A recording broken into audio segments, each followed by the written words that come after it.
하늘에 속한 삶이라는 제목으로 하나님 말씀 전하겠습니다.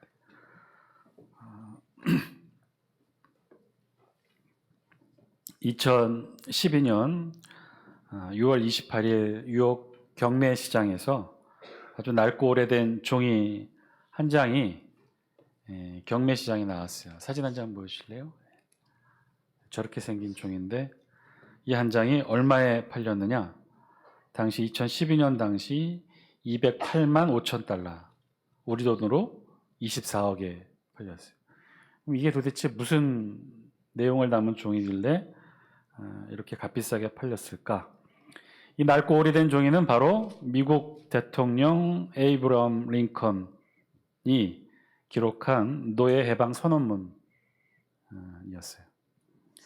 링컨의 이 노예 해방 선언문은 총 48부 사본을 만들어서 저 이제 등사한 거겠죠. 48부 하나하나에 일일이 링컨 대통령이 사인을 한 거예요. 그리고 그 48부 모두를 미국 적십자사에 기부를 했다고 합니다. 이후 이 선언문은 여러 용도와 목적으로 총 9부가 미국 적십자사 창고에서 나와서 경매 시장에 팔리게 되었는데, 이번에 팔린 게 이제 24억으로 역대 두 번째로 비싼 가격에 팔린 것이고, 그보다 먼저 더 제일 비싼 가격에 팔린 것은 존 F 케네디 대통령이 상원의원 시절에 소장했던 것으로, 그러니까 2년 전 2010년이 되겠죠. 경매 시장에 팔렸는데 그게 얼마에 팔렸냐? 380만 달러, 우리 돈으로 44억에 거래가 됐다고 합니다. 이 종이 한 장이 무슨 그런 가치가 있길래 이런 가격에 팔리게 되었을까? 가치라고 한다면 어떤 게 있겠어요? 인류 역사상 최초로 모든 노예, 종을 해방하는 내용을 담고 있는, 그것을 상징처럼 여겨지는 내용이 되기 때문에 그렇습니다. 우리도 이 노예, 종의 역사를 가지고 있죠. 특히나 이 조선시대 역사는 그야말로 노예, 즉 종이 가장 많았던, 우리나라 전체 역사를 통틀어서 가장 종이 많았던 시기로 꼽힙니다. 그래서 조선시대 때는 양반 아니면 상놈이라고 불릴 정도로 두 개의 계급이 가장 대표되는 그런 조선시대를 우리가 살아왔는데, 상놈이라고 불리는 표현은 이 양반과 구별되게 불리는 계급의 이름으로 대부분 보통 노비를 지칭한다고 해요. 그 중에서도 노비는 두 종류가 있는데, 왕궁이나 관청에서 소속된 이 관노비가 있고 일반 민가에 소속된 사노비가 있다고 합니다. 사노비에 비해서 관노비는, 왕궁이나 관청에 소속된 노비는 그래도 먹고 사는 걱정이 덜한 편이라고 해요. 국가에서 소속돼서 일을 하니까 끼니 걱정은 최소한 하지 않아도 됐지만, 일반 민가에 속한 사노비의 경우는 많이 달랐다고 합니다. 주인이 부자면 상관없는데 주인이 가난한 경우, 오히려 주인을 위해 다른 집에 날품팔이를 다니면서 돈을 벌어와서 그 돈으로 주인을 먹여 살려야 할 경우도 있었다고 합니다. 자, 그러면 조선시대 이 노비의 숫자가 얼마나 되었을까? 조선왕조실록 자료에 의하면 임진왜란이 터졌을 당시 서울 한성의 인구는 총 12만 명이었다고 하는데, 그런데 그 중에 노예의 숫자는 얼마나 되었을까? 반 정도, 절반 정도의 숫자, 6만 정도의 숫자가 바로 노비였다고 해요. 그러니까 나머지 절반의 상당수, 그럼 절반, 12만 중에 6만은 노비였으면 나머지 6만은 누구였을까? 조금의 땅을 가진 소장농, 농민이 상당수였고, 그리고 아주 적은 숫자의 양반이 그 숫자를 차지했다고 해요. 그러니까 다른 어떤 계층보다도 누가 많은 거예요? 노비가 많았다는 거죠. 이 노비들은 사고 팔 때 가격이 얼마나였을까? 조선 왕조실록 자료에 의하면 태조 때 노비 값이 너무 쌌기 때문에 대신들이 이 주제를 가지고 회의를 했어요. 가격을 좀 올리자는 그런 주제로 회의를 했다는 거예요. 그 자료에 의하면 태조 7년 형조에서는 물론 노비의 값은 많아도 오승포 150필에 지나지 않는데 말값은 400에서 500필에 이르게 되니 이것은 가축을 중하게 여기고 사람을 경하게 여기는 것이므로 도리에 거슬리는 일입니다. 라고 장계의 보교를 왕께 올렸다는 거죠. 실제로 조선시대 내내 노비의 일반적인 가격은 얼마였느냐? 조랑말 한 마리의 반값 수준이었다고 해요. 굉장히 저렴한 거죠. 그럼 도대체 조선시대 때 왜 이렇게 노비들이 이렇게 많았던 것일까? 노비 숫자가 많으니까 가격도 저렴했겠죠. 학자들에 따르면 유독 조선시대에 노비들이 많았던 이유 두 가지를 들고 있는데, 그 첫 번째는 고려가 멸망하고 조선시대로 들어오면서 고려시대의 대부분의 왕족, 귀족들이 다 노비로 전락했다는 거예요. 우리가 알고 있는 우리 역사에 가장 가까운 역사의 오래된 시대는 조선시대로 알고 있는데, 그보다 더 오래된 시대는 고려시대를 우리도 살았었죠. 근데 고려시대와 조선시대는 굉장히 많이 달라요. 그냥 머릿속으로 정말 다른 나라라고 생각하시면 될 정도로 고려시대와 조선시대는 매우 달랐어요. 문화도 다르고 종교도 다르고 사상도 다르고, 고려시대 때를 대표하는 종교, 국교는 불교였는데 조선시대로 들어오면 유교로 바뀌죠. 그거 하나뿐만 아니라 모든 걸 다 바꿨어요. 태조 이성계를 비롯한 신진사대부가 고려의 모든 것들을 다 바꿉니다. 심지어 웬만한 남아있는 문화 유적들, 사적들을 보면 고려시대 게 많이 남아있지 않는데, 그 자료들을 따르면 고려시대 때는 대부분의 사람들이 입식 생활을 했다고 해요. 입식 생활. 그러니까 침대 생활을 하고 소파 생활을 하고 의자 생활을 했다는 거죠. 조선시대에 들어와서 다 구들장 좌식으로 다 바뀌게 됩니다. 그러니까는 모든 것 하나가, 대부분의 것들이 다 바뀌게 되는데, 그 이유 중에 하나가 태조 이성계가 정권을 잡고 새로운 나라를 선포하면서 신진사대부와 함께 모든 고려시대의 것들을 다 부정을 했어요. 그 중에 하나가 왕족, 귀족, 하여튼 충신들, 고려시대에 충성되게 살았던 모든 신하들을 다 뭐로 전락시켰냐? 노비로 전락시킵니다. 그래서 조선시대에 들어와서 갑자기 노비의 숫자가 많아졌고, 이게 첫 번째 이유고, 두 번째 이유는 그 늘어난 상태에서 모든 노비들이 출생하는 자녀는 다 자연스럽게 노비가 되는 이 제도에 따라 조선시대에는 기하급수적으로 노비의 숫자가 늘어나게 됐다고 합니다. 그러니까 이런 노비의 삶은요, 종의 삶, 노예의 삶은 비참했어요. 그것을 알려주는 대표적인 기록, 조선 왕조실록 기록에 의하면 나라에 공을 세운 공신들에게 왕이 상을 내렸는데, 어떤 상을 주로 내렸느냐? 노비를 상으로 내렸어요. 그래서 그 기록을 보면 이렇게 기록이 되어 있습니다. 현종 1년 11월 고부사 정유성에게 노비 7구를 하사하다. 세종 1년 1월 한화계에게 노비 10구를 내려주다. 숙종 7년 12월 역적, 허견 등으로부터 몰수한 노비 500여 구를 공신들에게 나눠주다. 여러분, 이 왕조실록 기록을 제가 쭉 읽어드렸는데 들으시면서 좀 이상하다는 생각 안 드셨어요? 노비를 세는 단위가 뭐예요? 구예요, 구. 여기서 말하는 구는 어떤 구냐면요, 가출구자라고 해서 우리가 시신을 셀 때 한 구, 두 구 할 때 세는 그 구자예요. 노비를 정말 이렇게 취급했다는 거죠. 이게 우리나라 조선시대에 겪었던 노비의 생활이고, 또 기본적으로 노예의 삶이, 종의 삶이 그렇다는 거죠. 그러니까 사람으로 여겨지지 않았던 거예요. 종, 노비, 노예 모두 하나같이 인간으로서, 사람으로서 온전한 대접을 받지 못하는, 아니 아예 사람으로 인정받지 못하는 존재가 바로 이 노비였던 거죠. 그래서 이 종, 노예의 반대 개념으로는 자유 혹은 자유인의 의미로 쓰입니다. 오늘 우리 본문의 주제도요, 이 종과 자유의 개념에 대해 말씀하고 있어요. 성경에서 말씀하고 있는 이 종과 자유, 그것은 어떤 것을 말씀하고 있을까? 우리가 알고 있는 것과 같은 개념의 종과 자유에 대해 말씀하고 있을까? 오늘 성경은 그러면 우리에게 어떤 삶을 살라고 말씀하고 있을까요? 종으로서의 삶을 살라고 말씀할까요? 아니면 자유인으로서의 삶을 살라고 말씀하고 있을까요? 성경은 우리에게 어떻게 말씀하고 있을까요? 오늘 우리 본문에서 바울은 갈라디아 교회 교인들에게 이와 같이 선언해요. 우리 다 함께 13절 말씀 영상을 통해 같이 함께 읽습니다. 시작. 형제들아, 너희가 자유를 위하여 부르심을 입었으나 그러나 그 자유로 육체의 기회를 삼지 말고 오직 사랑으로 서로 종 노릇하라. 짧은 한 절의 말씀이지만 이 갈라디아서 5장 13절 말씀은 아주 중요한 초대교회 바울을 통해 하나님이 주셨던 이 종과 자유에 대한 중요한 기독교적 개념을 선포하고 있어요.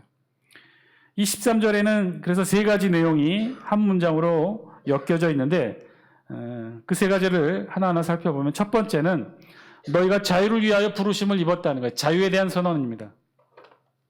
하나님이 우리를 부르시고 우리를 선택하셨는데 그런데 그 택하신 이유는 우리에게 무엇을 주기 위함이었다는 거예요?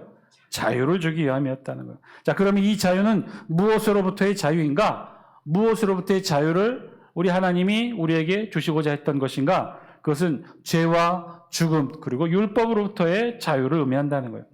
죄와 죽음과 율법의 구속으로부터 자유를 하나님이 우리에게 주셨다는 거예요. 아니 더 정확한 표현은 하나님이 죄와 죽음과 율법으로부터 구속으로부터 우리를 이 값을 주고 사신 거죠.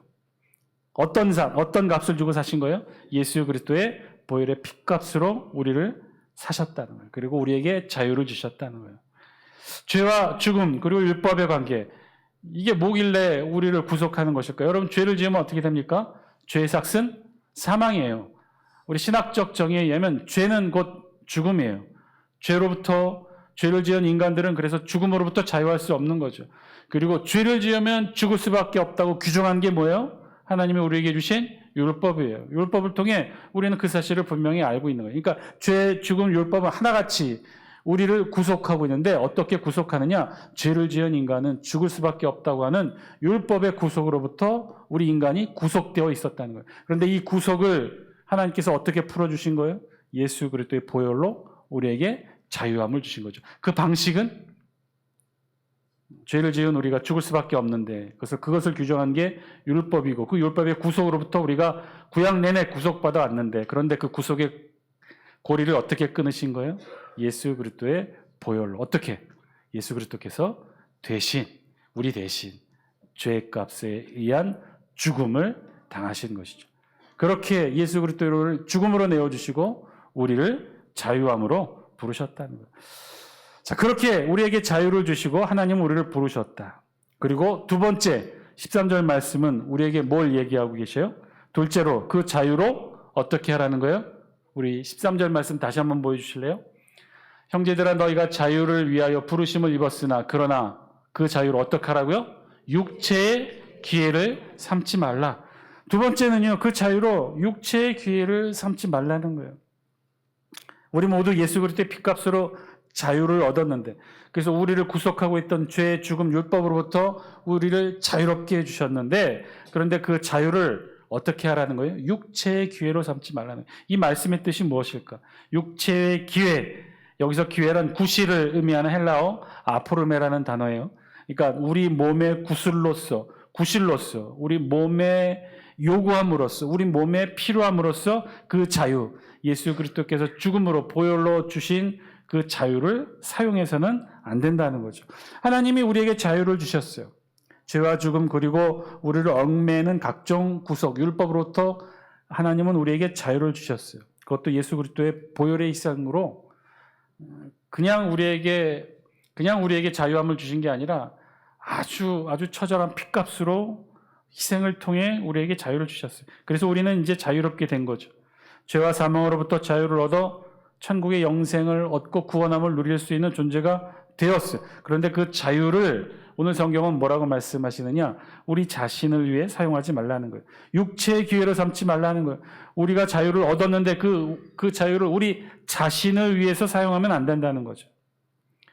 우리는 죄의 본성을 지닌 육체인데 그리스도로 인하여 얻은 이 자유를 본성대로 써서는 안 된다는 거예요. 본성에 맞는 삶의 목적과 수단으로 이 자유를 사용해서는 안 되는 거예요. 똑같은 내용의 성경의 기록이 대부분 참 많이 되어 있는데 이 베드로전서 2장 16절에 보면 이렇게 기록되어 있어요. 너희는 자유가 있으나 그 자유로 악을 가리는 데 쓰지 말고 오직 하나님의 종과 같이 하라. 그러니까 그 자유로 악을 가리는 데 쓰지 말라는 건 나의 죄 악을 가리고 감추는 데 쓰지 말라는 것. 즉 이 말은 하나님께서 우리에게 예수 그리스도의 보혈의 피값으로 주신 그 자유를 나를 위해 쓰지 말라는 거예요. 예를 들어 우리 모두는 다 자유함을 얻었죠. 예수 그리스도의 보혈로 주어지는 복음으로 새로운 신약 시대, 성령의 시대, 은혜의 시대를 우리가 지금 이 자유함으로 살고 있어요. 그래서 구약 시대, 암흑의 시대, 흑암의 시대에 악의 세력들이 지배하던 그 시대가 아닌 은혜의 시대, 성령의 시대, 자유의 시대를 우리는 지금 살고 있죠. 이것은 우리가 조금만 돌이켜보면 우리가 누리고 있는 이 자유가 얼마나 풍요로운 자유인지를 깨닫게 돼요. 우리 조선시대만 해도 조금만 더 거슬러 올라가더라도 우리는 어떤 삶을 살았습니까? 우리 시대에는요 온갖 귀신이 난무하는 시대였어요. 심지어 문지방도 밟으면 큰일 나는 그런 시대를 살았고 어찌나 귀신들이 많았는지 웬 놈의 종류의 귀신들이 많은지 화장실에도 귀신이 있고 뭐 장독대에도 귀신이 있고 총각 귀신 뭐 얼굴 없는 몽달 귀신 무슨 귀신 온갖 귀신 속에 살아가는 시대가 바로 그 시대였죠. 암흑의 시대, 미혹의 영이 지배하던 시대. 그리고 조금만 이상하게 생긴 나무나 커다란 오래된 나무 뭐 거기에는 뭐가 다 깃들어 있대요. 다. 그런 시대. 그런 시대에 살아갔던 우리가 이제 복음으로 자유함을 얻었어요. 저와 여러분들은 더 이상 그런 것들 두려워하지 않습니다. 화장실 갈 때 뭐 요즘이야 뭐 화장실이 다 실내에 있으니까 그렇지 않은데 옛날 화장실은 다 집 밖에 있었죠. 밤에 특별히 화장실 갈 때는 참 두려워했던 때가 있었는데 이젠 그런 거에 두려워할 필요가 없다는 거예요. 우리가 누리는 자유함이 그렇다는 거죠. 우리는 이제 자유함으로 이 세상을 무섭게 지배했던 악의 세력들, 그 암흑의 영들, 사탄 마귀로부터 자유함을 누린다는 거예요. 옛날만 해도 교회마다 금요 집회 때 혹은 뭐 평상시에도 집회를 열었는데 그때 집회할 때 주로 그 집회 주제가 뭔가요? 성령 충만의 주제로 우리가 참 집회를 많이 했는데 그 조금만 더 지나가면 그 전에 어떤 집회가 많았어요? 죽기, 귀신 쫓아내는 집회가 많았어요. 저도 어릴 때 기억이 아직도 잊혀지지 않는 게 수원중앙침례교회 제가 아동부를 다니고 있었는데 그때 이제 막 연극도 하고 뭐 하여튼 그랬던 기억이 납니다. 성탄절 때 그때는 왜 지금 생각해보면 이상한데 키다리 아저씨 공연을 했어요. 그게 왜 주일학교 주제에 맞았는지 하여튼 키다리 아저씨를 약간 변색해서 아동부 전도사님이 이제 감독이 되고 그래서 그 연극 공연을 우리 아동부가 했는데 그때 저도 기억이 나네요. 배역을 맡았는데 제가 어떤 배역을 맡았을까요? 그 조그만 키에 키다리 아저씨 배역을 맡았어요. 그래서 어떻게 했냐면 모자를 길게 만들어가지고 기다란 모자를 쓰고 키다리 아저씨 역을 했는데 어쨌든 그렇게 어린 시절 주일학교를 보냈던 기억이 나는데 그때 우리를 지도해 주셨던 아동부 전도사님이 어느 날 은사를 받으셔서 개척을 했어요.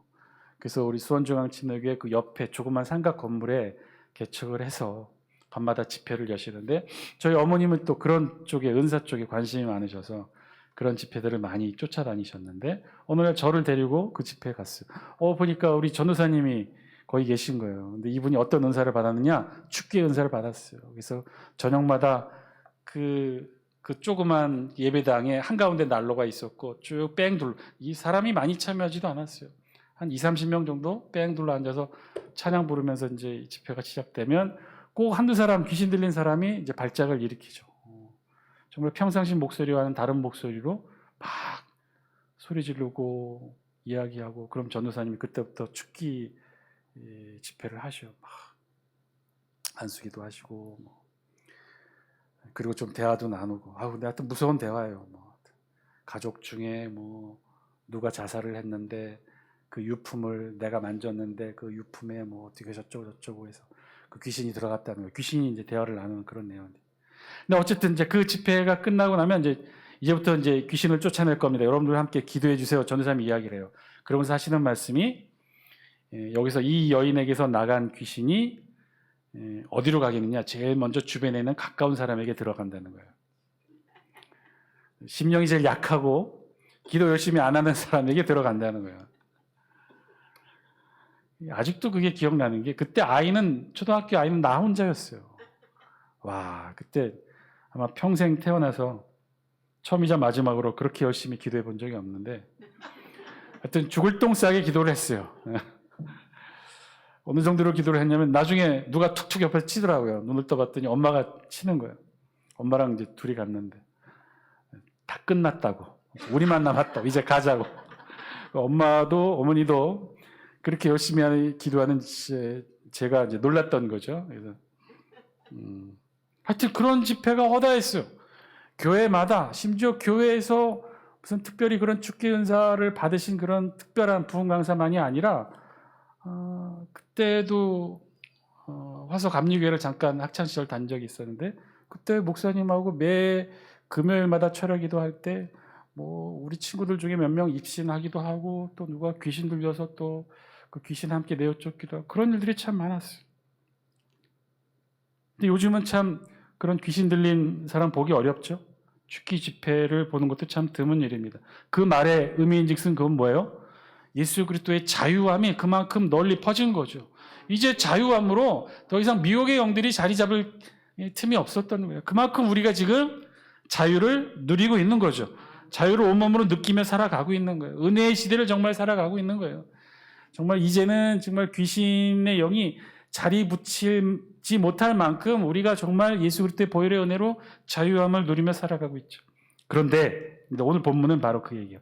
그런 자유함을 누리는데 지금 더 이상 무서워하지 않는데 밤길 걸어다닐 때 귀신을 무서워하지 않는 삶을 살아가고 있는데 이런 자유함을 누리면서 우리는 그 자유함을 어떻게 사용하고 있느냐? 그것을 묻고 있는 거죠.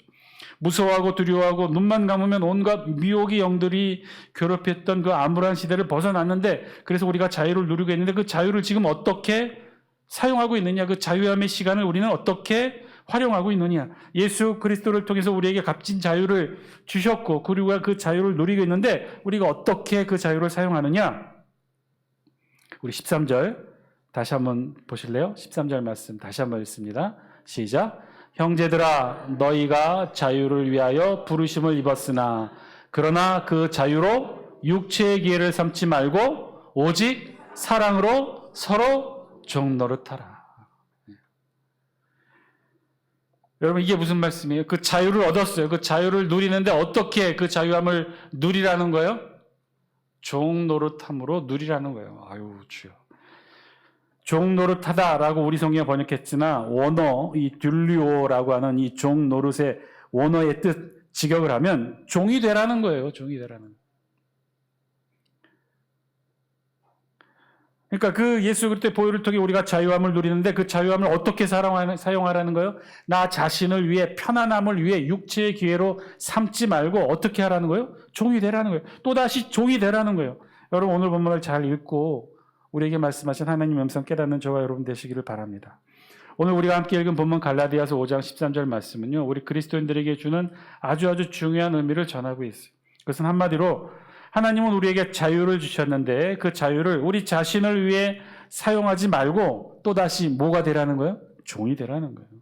하나님이 우리에게 원하시는 삶이 무엇일까요? 하나님은 우리가 어떤 삶으로 살아가길 원하실까요? 그 어떤 것으로부터 구속받지 않고 속박받지 않는 자유함을 누려서 자유인으로 그렇게 살아가라고 말씀하시느냐? 아니에요. 성경은 전혀 그렇지 않아요. 성경은 우리가 자유함으로 그 자유를 우리 육체의 기회로 삼지 말라고 말씀하고 있어요. 오히려 성경은 뭐라고 말씀하는 거예요? 종된 삶을 살라는 거예요. 하나님이 원하시는 삶은요, 다시 종되는 삶을 살라는 거예요. 예수 그리스도의 값진 보혈로 하나님이 우리를 죽음, 죄, 죽음, 율법으로부터 우리를 사셨는데 이 세상의 미혹의 영과 암흑의 영으로부터 우리를 사셔서 우리에게 자유함을 주셨는데 그 자유함을 우리가 어떻게 누리라는 거예요? 스스로 종된 삶을 살라는 거예요. 하나님은 우리가 종이 되기를 원하십니다. 한마디로 하나님은 우리를 종으로 삼으시려고 우리에게 자유함을 주셨다는 거예요. 엄밀한 의미로 얘기하면 그것은 하나님이 우리를 사신 거죠. 이 세상의 죄와 사망의 구속으로부터 예수 그리스도의 핏값을 주고 우리를 사셔서 누구의 종이 되게 하신 거예요? 하나님의 종이 되게 하신 거예요. 그렇게 우리를 하나님 자신의 소유로 삼으셨다는 거예요. 그래서 우리는 이제는 세상의 종이 아니라 하나님의 종으로 살라고 하나님이 그렇게 우리에게 자유를 주셨다는 거예요. 그리고 그것을 우리 성경은 뭐라고 표현해요? 오직 사랑으로 서로 종노릇하라. 사랑으로 서로 종노릇하라. 사랑으로 서로 바꿔 말하면 사랑으로 종노릇하라는 것이고, 그 의미는 곧 이웃을 사랑할 때 하나님의 종이 되어 이웃을 섬기고 사랑하라는 거예요. 하나님의 소유로 하나님의 종이 되어 우리의 이웃을 사랑하며 그렇게 살아가라는 것이에요. 하나님이 우리를 부르신 이유가 거기 있다는 거예요. 따라서 오늘 본문은 하나님은 우리 모두가 하나님의 소유됨을 선포하고 있는 거예요. 그래서 오늘 우리 본문 5장, 갈라디아서 5장 13절 말씀은요, 노예 해방 선언이 아니라 어떤 선언인 거예요? 노예 선언인 거예요. 우리 모두는 하나님의 소유임을 선언하는 노예 선언이 바로 오늘 갈라디아서 5장 13절 말씀이에요. 우리 모두는 하나님의 소유라는 것, 하나님께 속한 자들이라는 것. 그리고 이 선언의 진짜 값진 의미는, 따라서 우리 모두는 하나님의 종된, 하나님의 소유된 우리는 그래서 결국 어떻다는 거예요? 더 이상 이 세상에 속한 자들이 아니라는 거예요. 이 말씀의 진짜 의미가 여기 있는 거죠. 우리는 더 이상 세상에 속한 존재가 아닌 하늘에 속한 존재라는 것. 하늘에 속한 존재를 선언하는 하나님의 종으로서의 선언. 그래서 우리는 세상의 근심과 걱정이 우리를 더 이상 붙잡을 수 없다는 거예요. 세상의 근심과 걱정이 우리를 구속할 수 없다는 거예요. 세상의 염려와 고민이 더 이상 우리를 괴롭힐 수 없다는 거예요. 왜요? 하나님이 모든 것들을 다 예수 그리스도의 보혈의 은혜로 갚아주셨기 때문에. 그러니까 우리는 더 이상 세상의 노예로, 세상의 근심의 걱정의 노예로, 세상이 주는 아픔과 고난의 연속으로 노예의 삶을 더 이상 살아갈 수 없다는 거예요. 살아갈 필요가 없다는 거예요.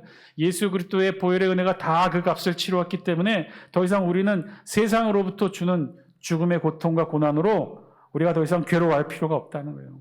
이제 우리의 고민과 근심이 있다면 그것은 오직 단 하나, 하나님의 소유된 자로서의 고민이 있을 뿐이라는 거예요. 그래서 우리의 고민은 어떻게 하면 하나님 잘 섬기는가?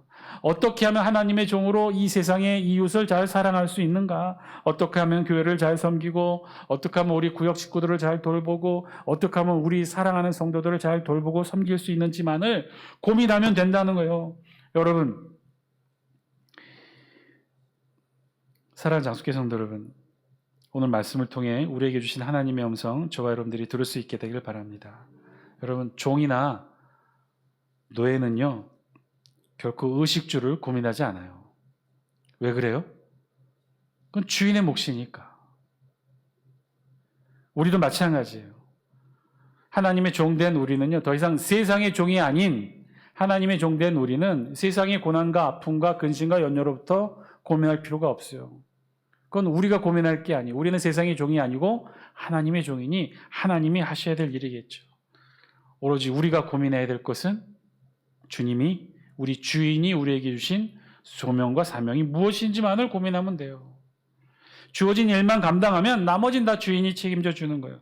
하나님께 속한 자는 세상의 근심과 걱정이 필요치 않아요. 세상에서 필요한 의식주 걱정하지 않습니다. 하나님이 주신 오직 사명과 소명만 고민하면 돼요. 우리가 해결하게 되고 우리가 해야 될 일은 바로 그 일밖에 없다는 거죠. 우리 다 함께 14절 말씀 영상을 통해 함께 읽습니다. 시작. 온 율법은 내 이웃 사랑하기를 내 자신같이 하라 하신 한 말씀에서 이루어졌나니. 이루어졌다라는 이 표현은요, 채우다, 충만하다, 성취되다 이런 뜻이에요. 그러니까 결코 우리에게 안식을 주지 못했던 이 율법, 우리를 구속했던 이 율법은요, 그래서 그것이 세상의 근심과 염려를 함께 주었던 이 율법과 세상의 근심은 우리가 세상에 속해서 세상의 노예가 되어서는 절대로 해결될 수 없다는 거예요. 오로지 우리가 오히려 하나님의 소유가 되고 하나님의 종이 된 우리가 오히려 이 세상을 사랑으로 섬길 때 그것은 완성될 수 있다는 거예요. 충만해지고 성취되어질 수 있다는 거예요. 사랑하는 장수교 성도 여러분, 오늘 우리 이 자리에 나와서 우리 기도하죠. 세상을 어쩔 수 없이 살아가야 하므로 우리도 세상이 주는 고민과 근심 걱정 사실은 있어요. 자녀들을 위한 근심과 걱정, 기도 제목이 있고요. 우리의 일터와 우리의 삶과 또 우리 욕심이 연로해 감에 따라 우리 건강에 대한 문제로 기도할 수밖에 없죠. 그런데 여러분, 반드시 그 사실을 깨달아 알아야 돼요. 우리는 누구의 소유예요? 세상의 소유예요? 하나님의 소유예요? 하나님의 소유예요. 그럼 우리의 일에, 우리의 고민에, 우리의 문제 해결은 누가 해결해 주는 거예요? 세상이 해결해 주는 거예요? 하나님이 해결해 주는 거예요? 하나님이 해결해 주는 거예요. 우리에게 근심과 걱정 있을 수 있습니다. 세상을 살아가면서 세상으로부터 생겨나는 여러 문제들이 있어요. 그런데 중요한 것은 그 문제 해결이 이제는 더 이상 세상에 있는 것이 아니라 어디에 있다는 거예요? 하나님께 있다는 거예요. 그래서 하나님께 간구해야 된다는 거예요. 더 하나님께 나아가서 하나님 앞에 간구해야 된다는 거예요. 그러면 하나님이, 우리의 주인 되신 하나님이 해결해 주실 줄 믿습니다. 우리가 그래서 더욱더 살면서 세상에서 벗어나 조금씩 하늘에 속한 삶, 하나님께 속한 삶을 살아야 되는 이유가 거기에 있는 거예요. 문제 해결이 어디에 있기 때문에 그래요? 세상에 있지 아니하고 하나님께 있기 때문에. 세상에서 벗어나 하나님께 속해야 오늘 성경 표현대로 성취될 수 있는 거예요. 이루어질 수 있는 거예요. 문제 해결이 이루어질 수 있는 거예요. 우리가 하나님께 속할 때만 모든 문제가 다 해결되어질 줄 믿습니다. 세상에 속해서 세상의 노예로 절대로 해결될 수 없어요. 오로지 문제 해결은 우리의 참된 주인이신 하나님께 있습니다. 그렇다면 우리가 하나님께 온전히 속하면 되겠죠. 하나님의 소유가 되고 하나님의 종이 되고, 그러면 우리의 주인 되신 하나님께서 우리의 모든 문제를 해결해 주실 줄 믿습니다. 내가 주인 된 삶이 아닌 하나님이 주인 된 삶. 오늘 이 저녁 함께 기도하기를 원합니다. 하나님의 종된 삶, 하나님의 소유된 삶 살게 하여 주옵소서. 내 삶의 주인된 자리를 하나님께 온전히 내어드리는 삶을 살게 하여 주옵소서. 기도하시는 저와 여러분들의 기도의 제목 되길 바랍니다. 내가 주인이 아닌 하나님이 주인된 삶 살게 하여 주옵소서. 여러분, 종된 삶의 가장 기본 중에 기본, 그것이 무엇일까요? 종된 삶의 가장 기본적인 기본이 뭘까요? 질문 묻는 거예요. 누구에게 묻는 거예요? 내 자신에게 묻는 거예요? 내 경험에게 묻는 거예요? 내 지식에게 묻는 거예요? 그건 종된 삶이 아니죠. 내가 주인된 삶인 거죠. 종된 삶은 나의 주인된 하나님께 묻는 거예요. 하나님 어떻게 해야 될까요? 하나님 무엇을 선택할까요? 내가 어떻게 하면 하나님이 기뻐하시는 삶을 살아갈까요?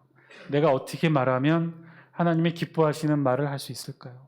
내가 어떻게 살아야 하나님이 원하시는 삶을 살아갈 수 있을까요? 끊임없이 종된 우리가 주인된 하나님께 질문하는 거죠. 묻는 거죠. 내 경험, 내 판단, 내 지식, 내 고집이 아니라 하나님께 묻는 삶. 우리의 참된 주인이신 하나님께 묻는 삶. 그렇게 물을 때 하나님께서 분명히 우리 삶 가운데 답해 주실 줄 믿습니다. 답해 주실 뿐만 아니라 이루어 주실 줄 믿습니다. 이제 그 하나님 위에 기도해 주시기 바랍니다. 우리의 주인된 하나님, 오늘 우리의 삶이 하나님이 기뻐하시는 삶, 하나님이 원하시는 삶 살게 하여 주옵소서. 그렇게 일평생 우리의 주인된 하나님께 묻는 종된 삶 살아가는 우리들 되게 하여 주옵소서.